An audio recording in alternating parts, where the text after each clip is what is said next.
Hello friends, welcome to your own channel daily stock. तो इस video में हम डाबर इंडिया के क्वार्टर 3 के रिजल्ट्स के बारे में बात करने वाले हैं और ये भी जानेंगे क्या इन रिजल्ट्स के बाद क्या आपको इसमें निवेश करना चाहिए या नहीं। तो ये पूरी जानकारी आपको इस वीडियो में मिलने वाली है, तो आप इस वीडियो को एंड तक जरूर देखिएगा। और दोस्तों, अगर अभी तक आपने हमारे चैनल को सब्सक्राइब नहीं किया है तो प्लीज़ आप हमारे चैनल को जरूर सब्सक्राइब कर दीजिएगा, क्योंकि इससे जो हमारी नई वीडियो होगी उसका नोटिफिकेशन आपको मिल जाएगा और आप मार्केट से भी अपडेटेड रहेंगे। तो चलिए शुरू करते हैं। अब आप ये देखिए, सबसे पहली बात तो है वो है कंपनी की प्रॉफिटेबिलिटी। अब देखिए, कंपनी की प्रॉफिटेबिलिटी 24% वाई बढ़कर हो गई है 493.50 करोड़।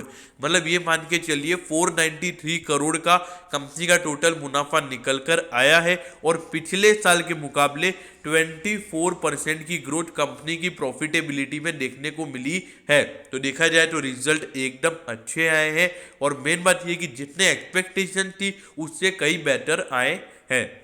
अब आप ये देखिए, इसकी जो टोटल इनकम है वो बढ़ी है 15% बढ़कर वो हो गई है 2809.77 करोड़। मतलब 2809.77 करोड़ का कंपनी की टोटल इनकम निकल कर आई है और उसमें 15% की ग्रोथ पिछले साल के मुकाबले इस क्वार्टर में देखने को मिली है। अब आप ये देखिए, 24% जो डाबर का है वो प्रॉफिट बढ़ा है, जबकि रेवेन्यू 15% बढ़ा है। तो ये क्या बता रहा है? ये बता रहा है कि जो बिजनेस जो डाबर इंडिया जो बिजनेस कर रहा है उसके ना उनकी जो मार्जिन है वो बढ़ गए हैं। तो ये एक बहुत बढ़िया बात है, क्योंकि हर एफएमसीजी कंपनी के लिए सबसे मेन इंपॉर्टेंट बात होती है मार्जिन। उनका जितना ज़्यादा मार्जिन होता है उतनी उनकी प्रॉफिटेबिलिटी हर साल बढ़ती चली जाती है। देखिए, रेवेन्यू तो लगभग हर एफएमसीजी कंपनी का हर साल बढ़ता है, लेकिन अगर मार्जिन अच्छे बढ़ेंगे, प्रॉफिट मार्जिन अच्छा बढ़ेगा, तो एक अच्छी खासी प्रॉफिटेबिलिटी उनकी निकल कर आती है। और वैसा यहाँ पर डाबर इंडिया में देखने को मिल रहा है और ऐसा ही कुछ कोलगेट के अंदर भी देखने को मिला था। अब आप ये देखिए, सेक्टर का पी है 48 का और ये आपको मिल रहा है 64 के पी रेशियो पर।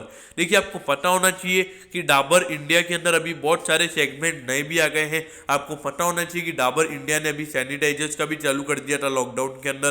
फिर उसके बाद अभी उन्होंने घी का भी चालू कर दिया, अब वो घी के सेगमेंट में भी आ गए हैं। तो देखिए, इसको थोड़ा सा भी जो धंधा है वो धीरे धीरे बहुत वाइड स्प्रेड हो रहा है, तो इसको सेक्टर के मुकाबले थोड़ा कंपेयर नहीं करना चाहिए, लेकिन थोड़ा सा ये फंडामेंटली महंगा जरूर है, इसमें तो कोई शक वाली बात नहीं है। अब आप ये देखिए, सेक्टर का प्राइस टू बुक रेशियो है 10.56 और आपको मिल रहा है 14 के प्राइस टू बुक रेशियो पर। तो देखिए, प्राइस टू बुक रेशियो के मामले में भी थोड़ा महंगा मिल रहा है, प्राइस टू अर्निंग रेशियो में भी ये शेयर आपको थोड़ा महंगा भी मिल रहा है, इसमें कोई शक वाली बात नहीं है। अब आप ये देखिए, अगर सेक्टर के मुकाबले अगर आप इसमें डिविडेंड डील भी देखेंगे तो वो भी कम है, जिसमें सिर्फ आधे % के लगभग की है, जबकि सेक्टर में 1.5% का डिविडेंड भी मिल रहा है। तो देखा जाए तो सेक्टर के मुकाबले यहाँ पर डाबर अभी थोड़ा सा महंगा भी मिल रहा है और फंडामेंटली ओवर वैल्यूड नजर आ रहा है। अब आप ये देखिए, 93,302 करोड़ की इसकी मार्केट कैप है, एक लार्ज कैप ये स्टॉक है और जल्द ही अगर ये 100-150 रुपये और बढ़ जाता है तो 1 लाख करोड़ की मार्केट कैप को भी ये टच कर लेगा।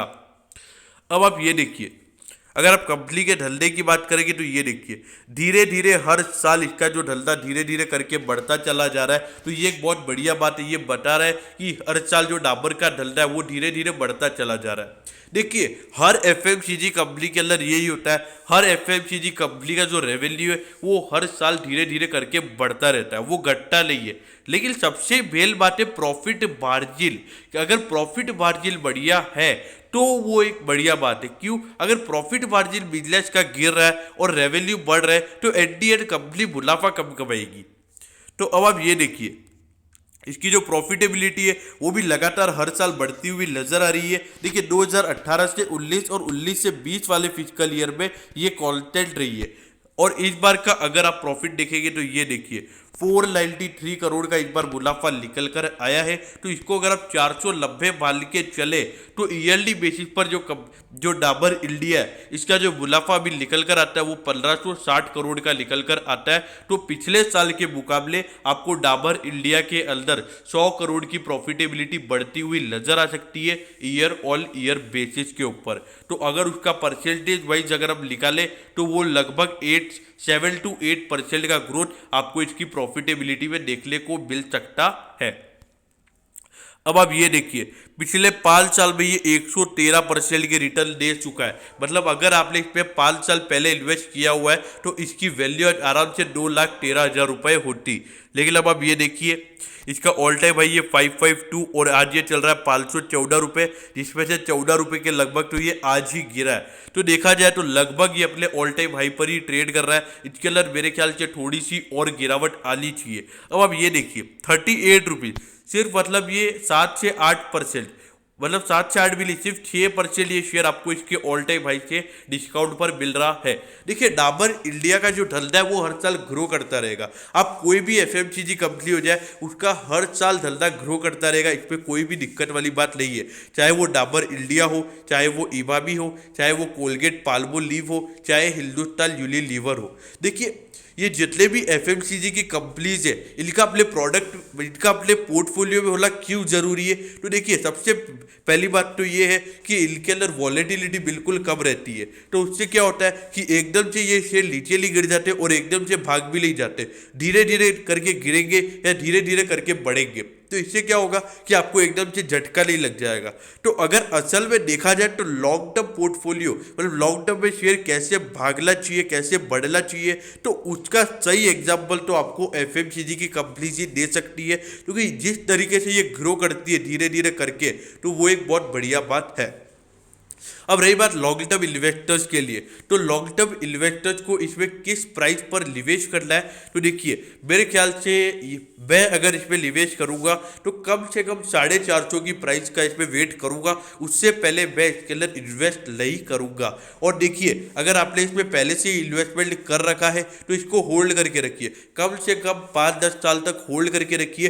मैं आपको गारंटी देता हूँ कि ये एफडी से तो ज़्यादा रिटर्न देगा ही आपको। देखिए गारंटी तो नहीं दे सकता, अब कंपनी में कुछ घपला हो जाए तो फिर उसके बाद अपन उसका गारंटी नहीं दे सकते, लेकिन अगर कंपनी कंसिस्टेंटली ऐसा परफॉर्म करती रहती है तो ये शेयर आपको आराम से एफडी से ज़्यादा रिटर्न ये शेयर आपको जरूर देगा। और लॉन्ग और शॉर्ट टर्म इन्वेस्टर्स को इससे दूरी रहना चाहिए। क्यों? क्योंकि सबसे मेन बात है कि इसमें वॉलेटिलिटी बिल्कुल कम रहती है, इसका बीटा लगभग 0.6-0.7 के लगभग ही है। तो इसीलिए ये साफ साफ बता रहा है कि ये शॉर्ट टर्म इन्वेस्टर्स के लिए है ही नहीं है। एफएमसीजी की सारी कंपनी लॉन्ग टर्म इन्वेस्टर्स के लिए ही बनी है। तो डाबर इंडिया के Q3 रिजल्ट्स के बारे में आपको सब कुछ पता चल गया होगा। अगर आपको कुछ और क्वेरी हो या क्वेश्चंस हो तो आप उसके रिगार्डिंग कमेंट कर सकते हैं, मैं ज़रूर आपके कमेंट पर रिप्लाई करूंगा। अगर आपको वीडियो अच्छी लगी हो तो प्लीज़ वीडियो को लाइक कर दीजिएगा और अपने दोस्तों के साथ ज़रूर शेयर कीजिएगा। और हाँ दोस्तों, रोज़ इसी तरीके की अपडेट पाने के लिए आप हमारे चैनल को सब्सक्राइब कर सकते हैं। आपको ये सारी अपडेट्स हमारे चैनल के ऊपर फ्री ऑफ कॉस्ट मिलती रहेगी। Okay, thank you, have a nice day.